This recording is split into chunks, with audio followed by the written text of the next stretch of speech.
every one of these trillion-dollar companies is a type of monopoly, right? Like that's just how they are trillion-dollar companies. I don't right? agree. So I mean, Microsoft. Go ahead.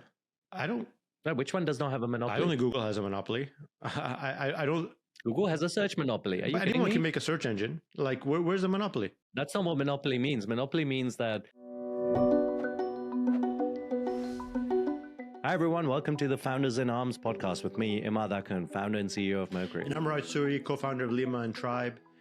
And today we had a guest who unfortunately couldn't make it. This is a friend of the pod, Richard Price, who we hope you get better soon. We'll see him back on the show very shortly. He's a good friend. I mean, he's fine. He's just got the flu. Yeah, he's okay. Yeah, so hopefully, actually, there's a bug going around. The CDC, recommended that, or is telling norovirus is going around, the flu's going around. There's there's a lot of bugs floating around. So I hope he gets better soon. Especially if you have kids. Yeah. I've been sick a lot for the last few months. Yeah, the kids are definitely a main vector for disease. And there must be we need to coin a term for this. It's like the bug roulette, where the bug goes around the whole family, right? Like takes turns before. Yeah. Oh yeah. It's the worst. But anyways, he'll be better. He'll hopefully be better soon. He'll be back on the pod. So today it's just going to be Immad and I talking about news. What's happening, and so I think one big thing that's happening, Immad, is that this is Biden's last week, and he only has 3 days left in his term. And yesterday he gave a very interesting speech where he basically called tech the enemy. He coined a term called the tech industrial complex, and he warned that basically that the country was becoming an oligarchy, and he was basically pointing to people like Elon Musk and Mark Zuckerberg, and rich people. And he called them a threat to democracy. So he's calling people like Elon a threat to democracy. You can see that he really thinks tech itself is a threat to democracy.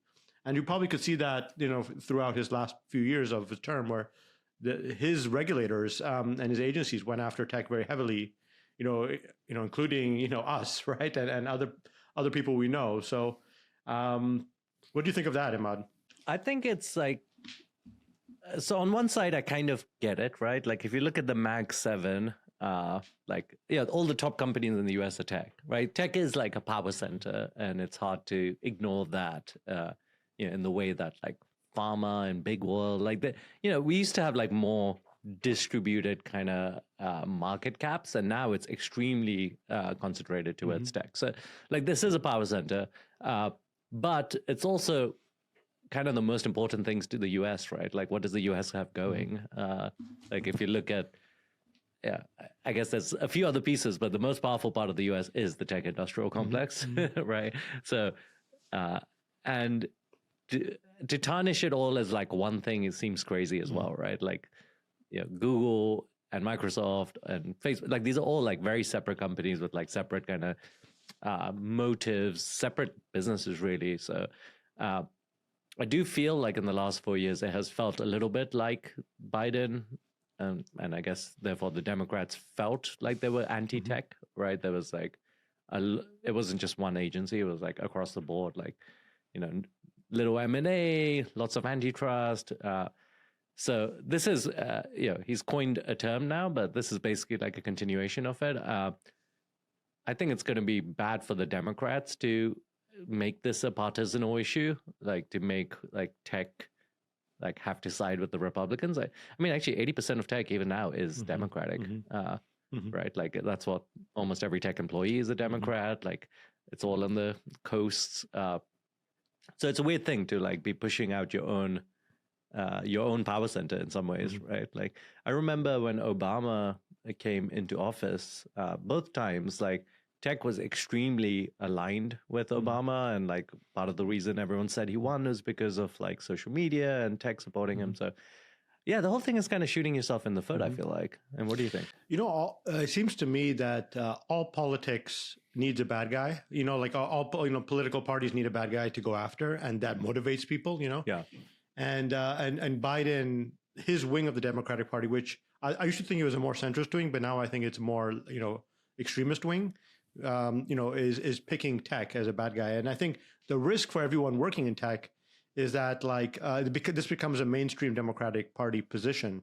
And you see somebody winning in 2028 who is like completely anti-tech, right? And just like basically degrowther, right? And someone who's like, I want to stop, everything that's being released needs to go through all of this like regulation before it's released. The next AI models have to go through all, this is what's happening in China actually today. It's like there's people like, examining every AI model that's released to see if it could like, cause any problems.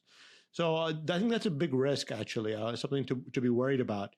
I mean, I do feel like the Democrats need something, right? They Yes, need they need an like enemy, yeah. their whole Strong position enemy. in some ways has been like anti-Trump, which isn't like a great position. Like it would be better to have like a specific ideology. I mean, if the ideology is degrowth and anti-tech, that would be like very sad for the country, I think.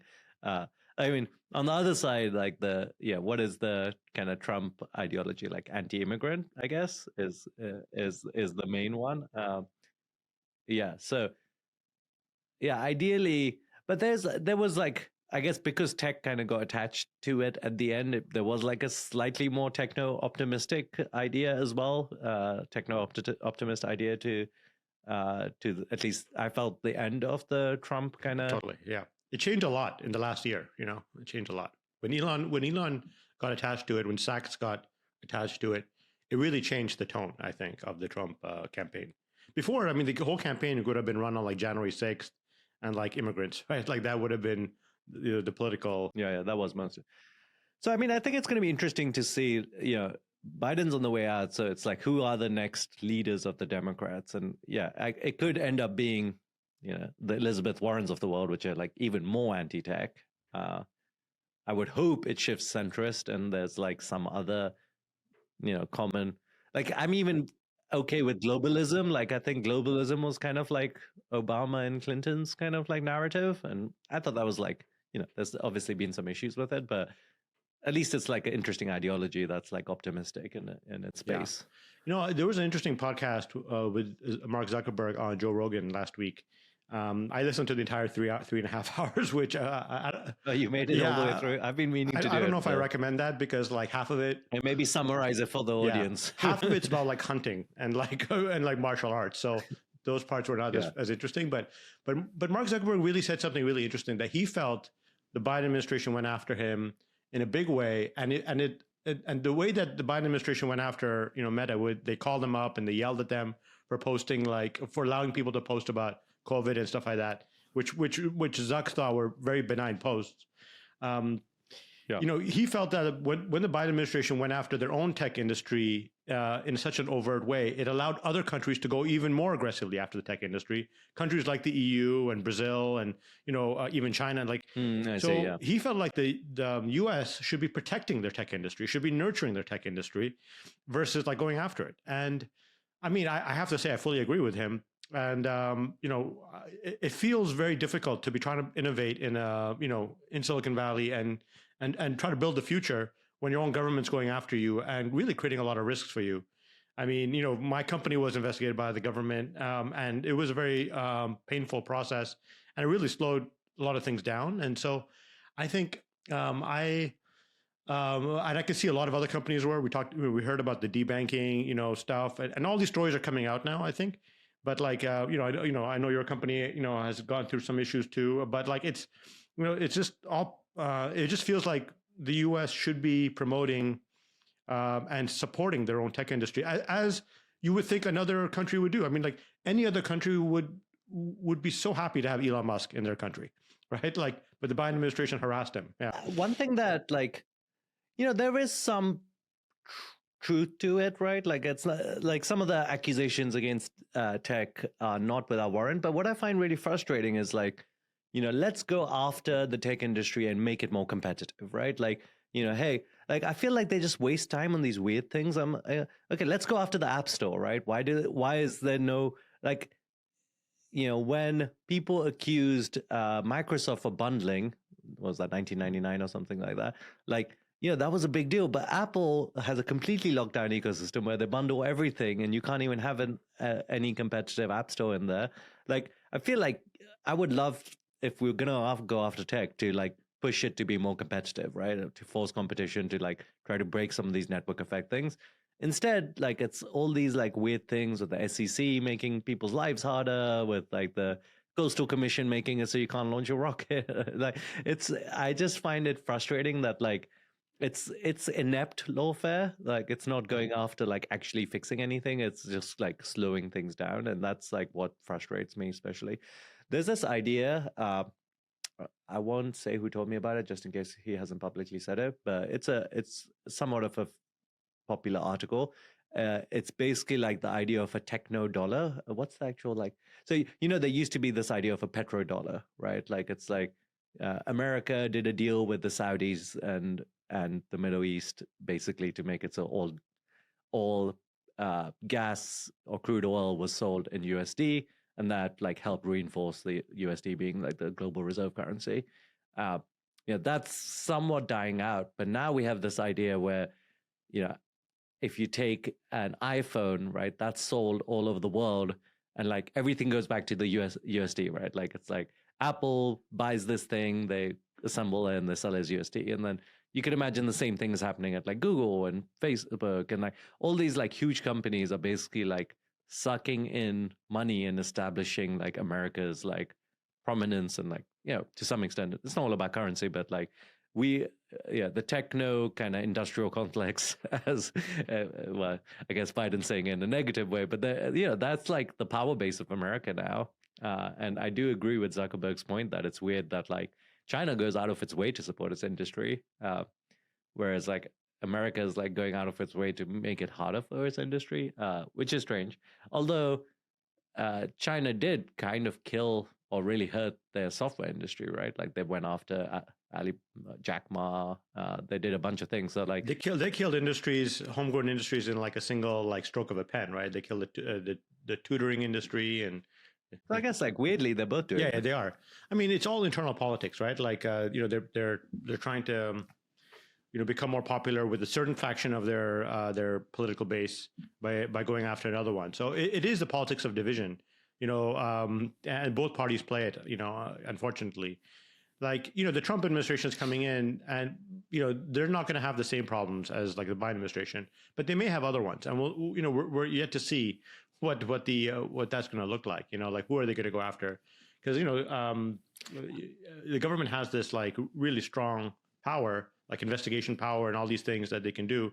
But they, if they use it in a bad way, it can really hurt people. So I think there's a risk also, with that. But the ideal scenario is the Trump administration or any administration is going to be more freedom focused, and let the country evolve kind of naturally and protect the country against external threats. That's what we would all hope. Yeah, I think that's like the big benefit of kind of Doge and like just deregulation. It's like, let's just have the government do less. I think I'm okay with that. Yeah. I think your App Store point is really solid, and this is actually the whole antitrust,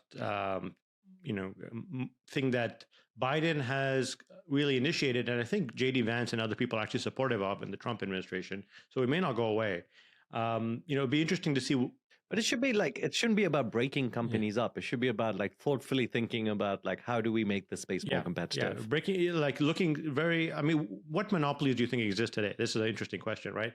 App Store, I agree, is a total monopoly. It is 30% rake that they take is absolutely way too high.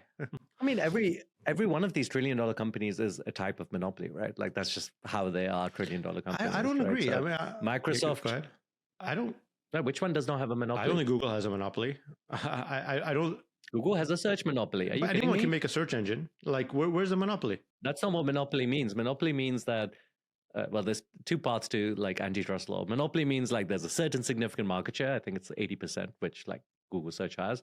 And then to actually like break the law is to like abuse that monopoly position, but it's definitely a monopoly. You can't say just because I can compete against it, it's not a monopoly. No, it's not a monopoly. First of all, the switching cost is zero, right? Like you can easily search with any other search engine. That's the most important thing. Defaults are powerful. Apple, they pay a ton to Apple, and the government actually went after this point that like you're basically forcing yourself as the default, and B, their own Chrome and their own Android where they default to Google. So Those defaults are really powerful. There are other browsers than Chrome out there. I agree. Yeah. And also the market share is actually falling now with ChatGPT and all these things, growing. They're at risk. I mean, that's fine. Like, just because something is a monopoly doesn't mean it's bad, right? Like, it's only the abuse of monopoly power that's bad. And I think all of these large companies have like some really strong. I would agree that Google paying Apple like an insane amount of money to be the default browser is somewhat monopolistic. I think it's in that zone. But I really don't think Google has much of a monopoly, power. But yeah, they've definitely made some deals that with big piles of money that put them in a favorable position.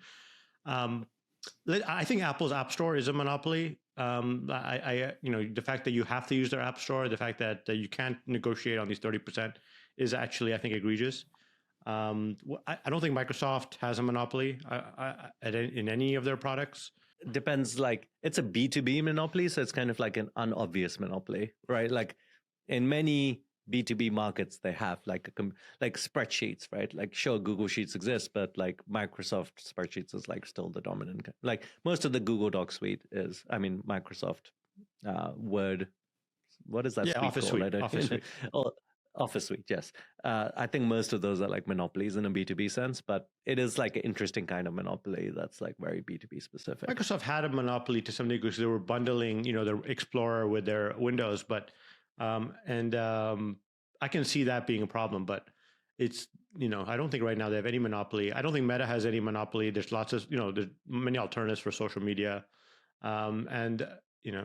So I remember this point I was going to make earlier, which I think is really interesting, is that like, for a long time, tech kind of thought of itself as like orthogonal to politics, right? Like, and we saw this in San Francisco. It was like, hey, we're building companies, but like, we're not involved in San Francisco politics. Like, whatever happens, happens. Like, mostly we're like, we were like young, uncaring people, but it wasn't also uncaring. Like, we didn't want to take sides, right? Like, it was like, hey, we're just making a product for everyone.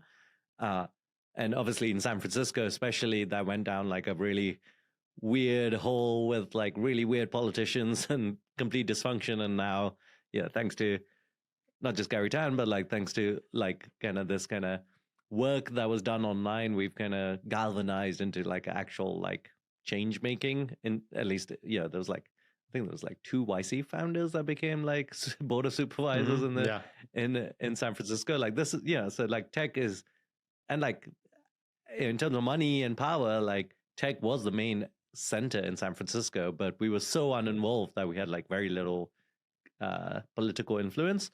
And I feel like weirdly that's been also the case on the national stage, right? Like, tech has all this like power and money, but like we've generally been uninvolved. And if anything, like it's been so uninvolved that like tech is mostly aligned with a party that's like anti-tech, which is like ironic. So I do wonder whether like this whole shift in the kind of tech becoming partisanal is like this shift that's going to happen in the next 4 years. Like, we're just going to see tech taking sides, and there'll be like maybe some tech companies are like one party, some other parties. Like, it's happening a little bit, right? Like Palantir and like Tesla, like kind of Republican-ish, and like we still have like kind of Google is still like a Democratic kind of company. I wonder if that's like, and you saw it first in social media, right? There was like Twitter and Gab and all these things. So that's like an interesting kind of change where like tech is involved in politics and becomes like. What happened was like tech used to make like Office Suite, and now tech is making social media, which actually has some impact on like politics, and that was a big issue in 2016, right? So they thought that tech was responsible for Trump's win, and so tech kind of got pulled into politics that way, and then it's been very politicized to some degree over. Not really in 2016 and 2020, but after that, it got very politicized in the Biden administration. And there's really no other way for tech to protect itself other than getting involved. So, it is what it is at this point, because like, tech does need to have a seat at the table. Otherwise, it could be basically the punching bag, for political parties. But I do feel like there's something unique about tech where it was probably the least political of the major kind of industrial trends. Because like, it just didn't involve, most other things involve like labor and like like land and resources, right? Like, and everything is like, whereas tech was like, hey, we're just doing something with software. It's a bunch of geeks that like don't really understand EQ very well. And so like it had a tendency to get like really big without being political. The one issue that's stayed in tech since then is the immigration issue, right? Like, Steve Jobs met with Obama back in 2012 or something, or no, past 2010, and then his number one issue was skilled immigration, and so that issue is still there even like 14 years later. So yeah, but that's always been tech's main interface, I would say, to politics, is that like our employee. And that was like the interesting clash between, I guess, Elon and Vivek and co versus like the anti-immigrant kind of far right wing, because that is like actually the line where like the tech really does care about high skilled immigration, and that is like a major political issue. Whereas like the anti-immigration rhetoric doesn't allow for that. Yeah, it's been an evergreen issue. One thing I was thinking about was like, Zuckerberg now, right? He came in pretty favorably for the Trump administration. He's donating. He's going to the inauguration, like, and this is a guy who gave a speech at Harvard 2015 or 2016, very liberal speech, like how like it basically sounded like, an AOC progressive, right? About supporting the poor people and stuff like that. Like, and now he's switched over to, full like, MMA. He just added the UFC guy who was a big Trump supporter to his board. And, one of the things that enables him to do that is this tech crash that happened in 2021 or 2022, right? Like, he doesn't need to worry about his employee base as much. In fact, he just like announced a layoff like a few days later after that podcast, right? And you did a 5% layoff, lowest performers get cut. And the fact that AI is going to become, he's saying AI is going to become a mid-level engineer, in his team. So AI doesn't have like the fact that tech employees had a big political impact on tech as a power center, and that's going to go away, or that's going away already because of AI, but also because of the tech crash that happened. That is going to actually affect the nation's politics in a big way, I think, as well. That's also like partly because kind of this idea, like there was this kind of woke social justice idea that like, a company should engender like change. And I mean, not all the ideas are bad in it, but like, people turned kind of like workplaces into like these political vehicles.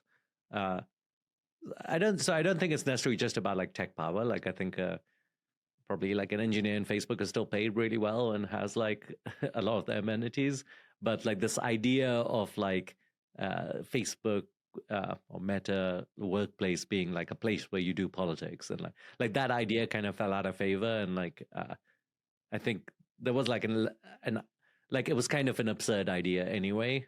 So I think it's just like this kind of like preference cascade happened to it, and it's just like I don't know if you remember favor. So I think it's there used to be walkouts at like Google, right? Like there used to be like people like well, someone tried that Google. Do you remember there was like a while ago they did like a protest and like Google just fired them. Yeah. It was like okay, you five are fired. Like it was quite disruptive. They like took over some office. I can't even remember what they were protesting, but this was like a few months ago.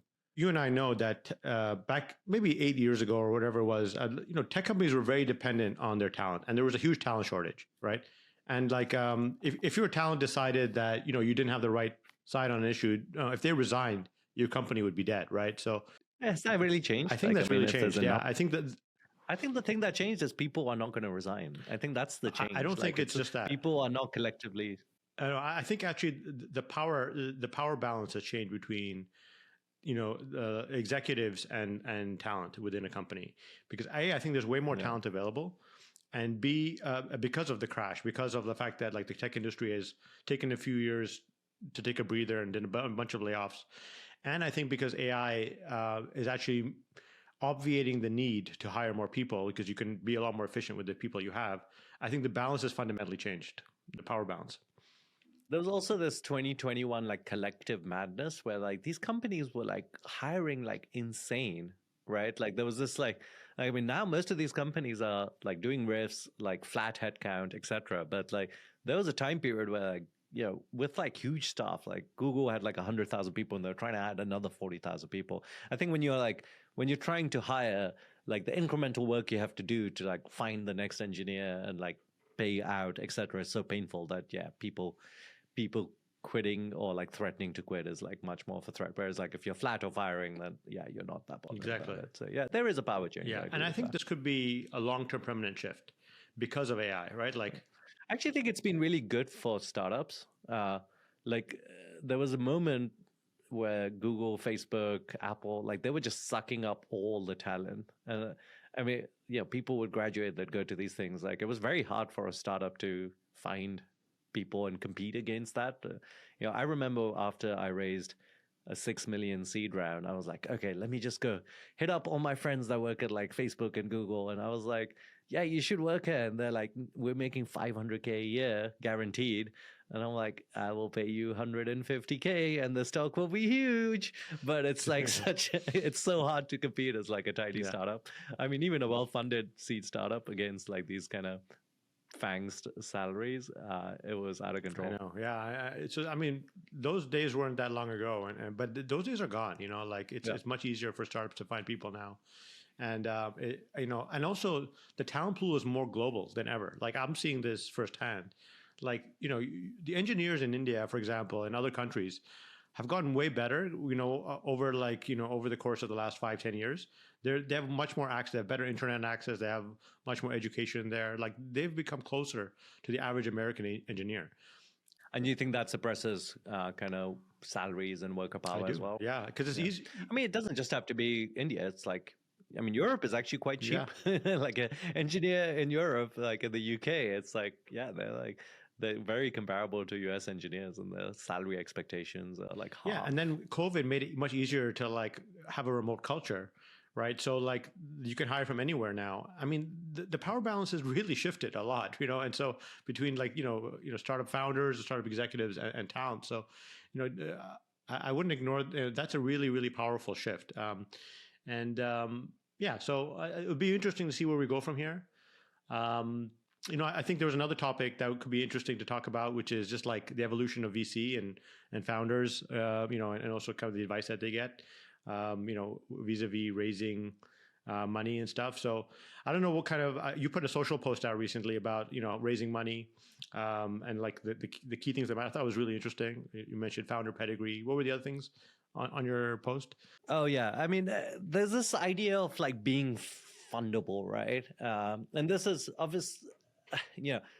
There's a few ways you can be fundable, right? I think there's number one, it's like founder pedigree. Like, different companies get different levels of like founder pedigreeiness, but like, if you're coming out of SpaceX and you're going to do anything in like industrial stuff, right? Like, it's easy to get funding. If you're coming out of OpenAI or Anthropic, you can, anything that touches AI, you will get like, I mean, in some cases, $1 billion in funding, but like, you can raise a seed round very easily. So there's like this founder pedigree. The second one is being on trend.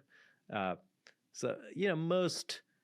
this kind of zeitgeist, like there's this idea that VCs have like a prepared mind. So, everyone's looking for like agents right now. Like if you have an AI agent that's going to go do X, I don't know, whatever it is, like, I don't know, an AI agent that like goes like, books a container on a ship or something for you. It's like any of these things. I'm just picking AI agents because that's like the new biggest like AI trend. But there's like at any one point there's like 2 or 3 kind of these trends that like everyone's looking for a company, and if you have like some background there, or even just some progress in the idea, you can get funded very easily. So that's like the second category. So pedigree, being on trend, and then the third one is just having enough traction, right? Like if you come in, you're raising a seed round, you've already like I just talked to someone who's like, they closed like 4 enterprise deals and they've got 400K in ARR, and it's like literally a seed round for like less than 20 million cap. Like it's even AI, so they're hitting all the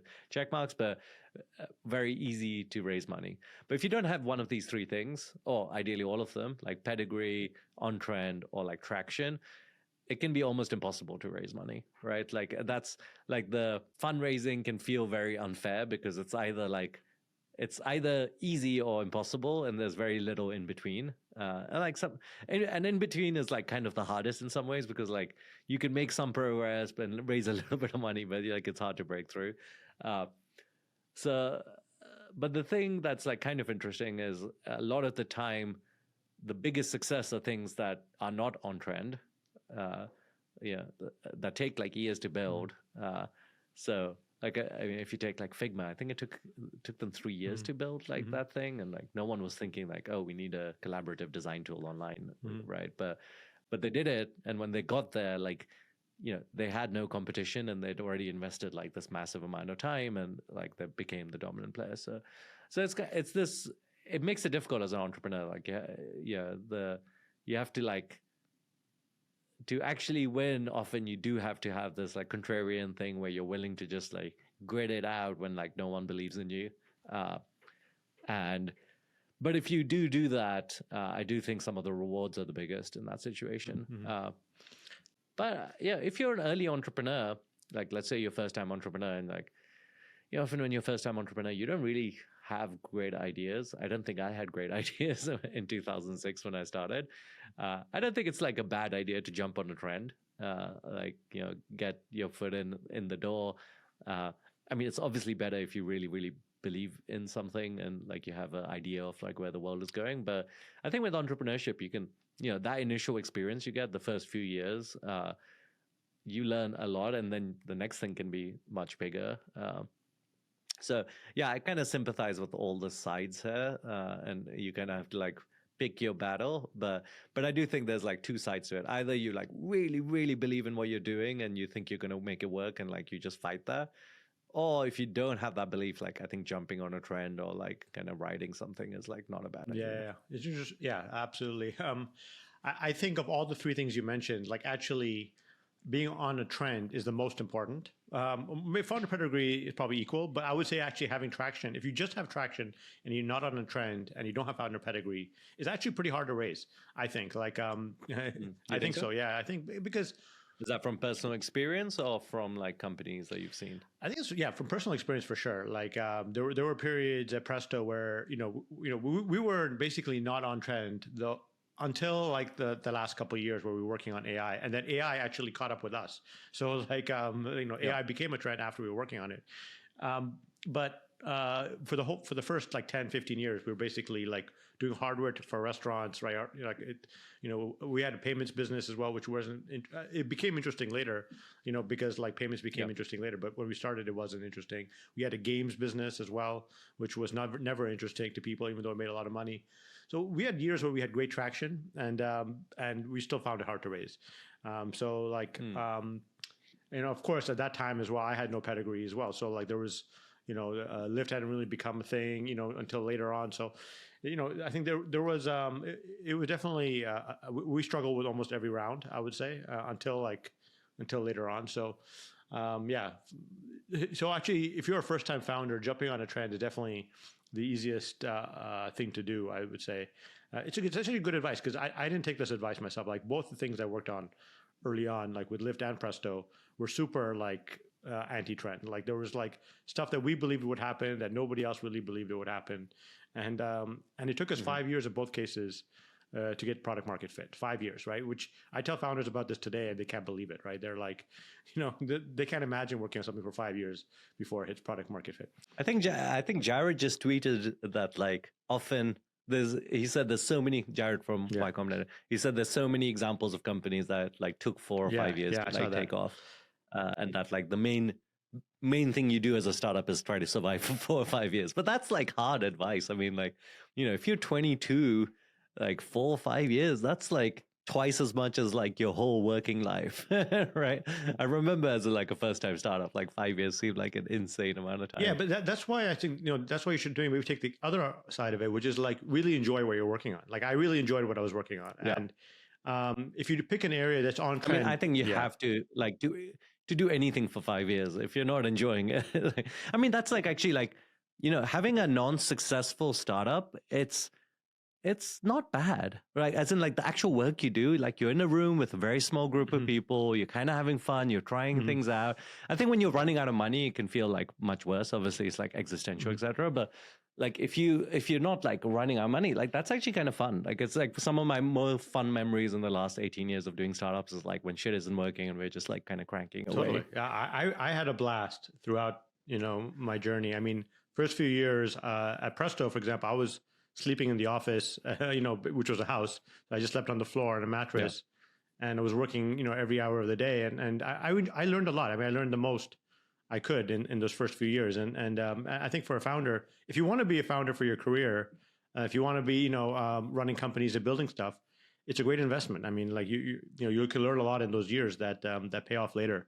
And it's often on someone else's dime because they've invested, right? So like, you can make a minimal salary. I mean, you learn way more than you would at a big tech company, I think. And it's more creative, it's more fun. But I do think this 5-year sort of time horizon is what founders should expect. So even though Jared's tweet is scary, I don't think founders should expect to reach product market fit in year 1 or 2. You and I know like that is very rare, and like Drew Houston could do it at Dropbox and Mark Zuckerberg did it, right? They created a product and it caught fire, right? I mean, I would say though, the 5 years doesn't mean you're doing one idea and you're just like, you just keep doing the same thing for 5 years. Like this is like 5 years of iteration and like fighting for product market fit, right? Like it's not going to happen because you're just sitting in a room doing the same thing over and over. This is like talking to customers, driving, launching things. The thing that he said, which I wasn't like 100%, at least my experience didn't match with, is that I think he said most of these people were basically working on the same problem for 5 years.